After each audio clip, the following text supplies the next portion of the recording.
नमस्कार दोस्तों, स्वागत है आपका मेरी जीके की पाठशाला में। और मैं पढ़ा रही हूँ आपको कंप्लीट इंडियन पॉलिटी। तो दोस्तों, जैसे कि हम पॉलिटी की क्लास में पढ़ रहे थे राष्ट्रपति के बारे में, उपराष्ट्रपति के बारे में, और आज हम पढ़ेंगे भारत के महान न्यायवादी या अटॉर्नी जनरल ऑफ इंडिया के बारे में हम अध्ययन करेंगे। उसके बाद हम मंत्रिपरिषद, प्रधानमंत्री के बारे में पढ़ेंगे कि कैसे कैसे इनका चुनाव होता है। ठीक है दोस्तों, तो उससे पहले एक मोटिवेशनल कोट को सुन लेते हैं और फिर हम अपनी क्लास को शुरू करते हैं। तो दोस्तों, आज का मोटिवेशनल कोट क्या कहता है कि क्या फ़र्क पड़ता है कि लोग तुम्हारे बारे में क्या सोचते हैं। क्या फ़र्क पड़ता है कि लोग तुम्हारे बारे में क्या सोचते हैं। तुम्हें यह निश्चित करना होगा कि लोग तुम्हारा भाग्य अपनी सोच से लिखें या तुम अपना भाग्य खुद लिखोगे। तुम्हें यह निश्चित करना होगा कि लोग तुम्हारा भाग्य अपनी सोच से लिखें या तुम अपना भाग्य खुद लिखोगे। इसलिए दोस्तों, दूसरे लोग हमारे बारे में क्या कह रहे हैं, क्या नहीं कह रहे हैं, इस बारे में आपने नहीं सोचना है। आपने अपनी तरफ से पूरे एफर्ट करने हैं, पूरी मेहनत करनी है। ठीक है दोस्तों, तो आज हम पढ़ेंगे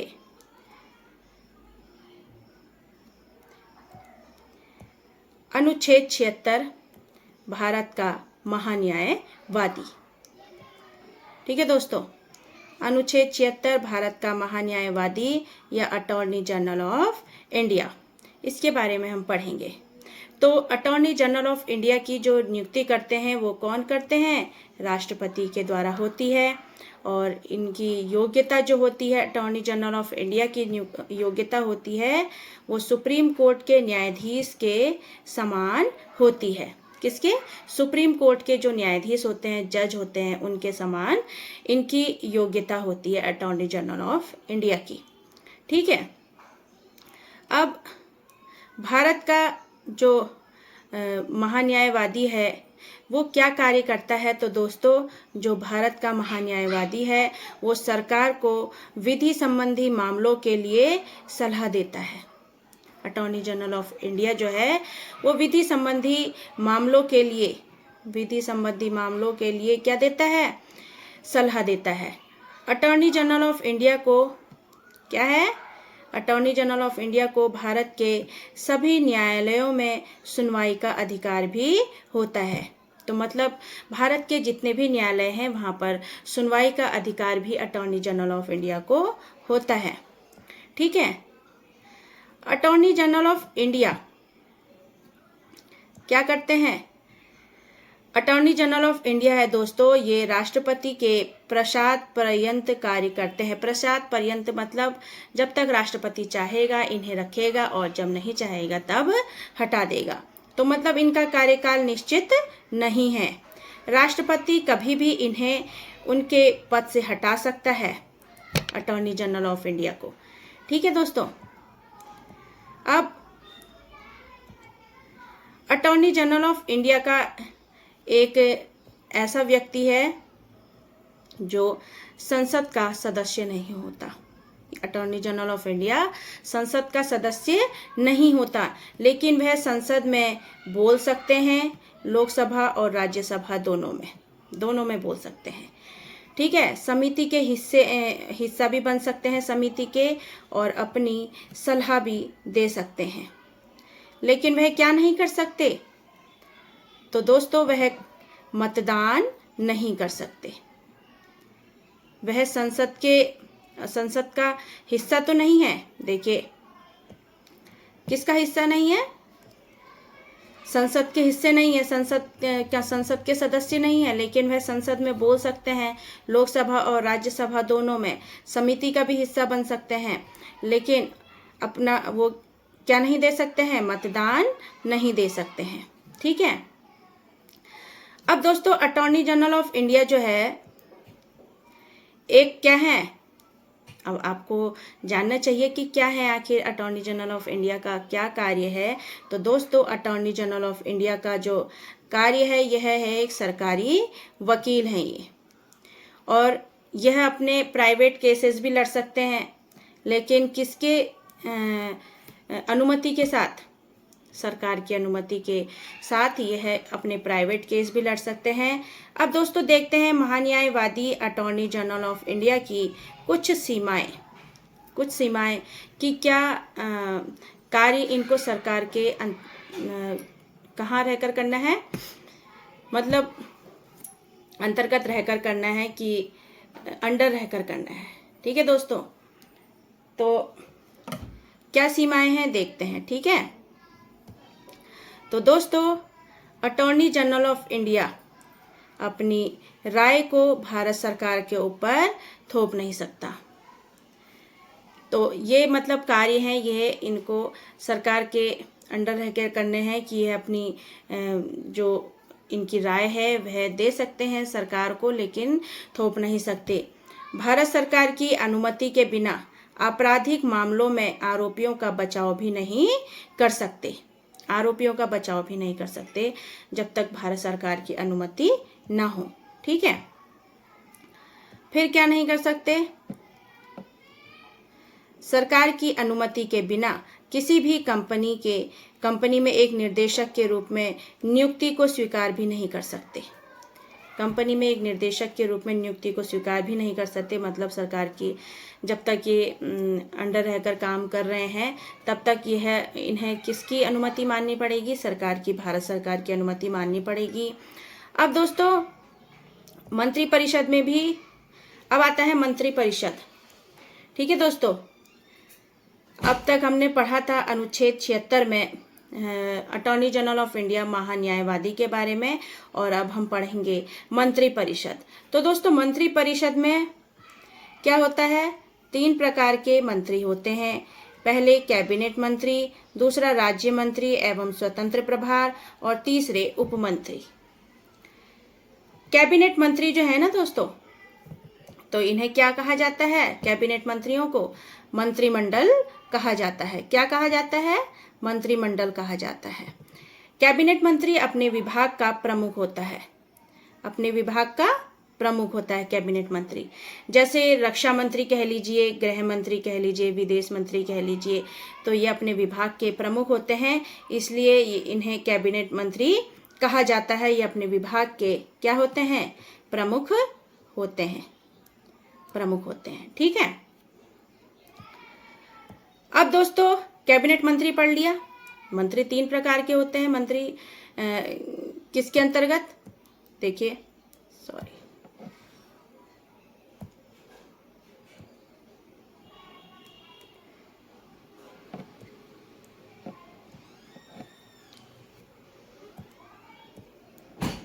सॉरी दोस्तों, हाँ 1 मिनट।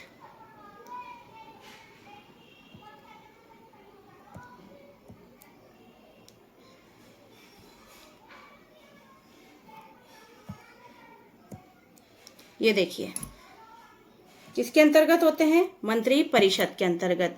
3 प्रकार के मंत्री होते हैं, कैबिनेट मंत्री, राज्य मंत्री और उप मंत्री। ठीक है, मंत्री परिषद के अंतर्गत होते हैं ये।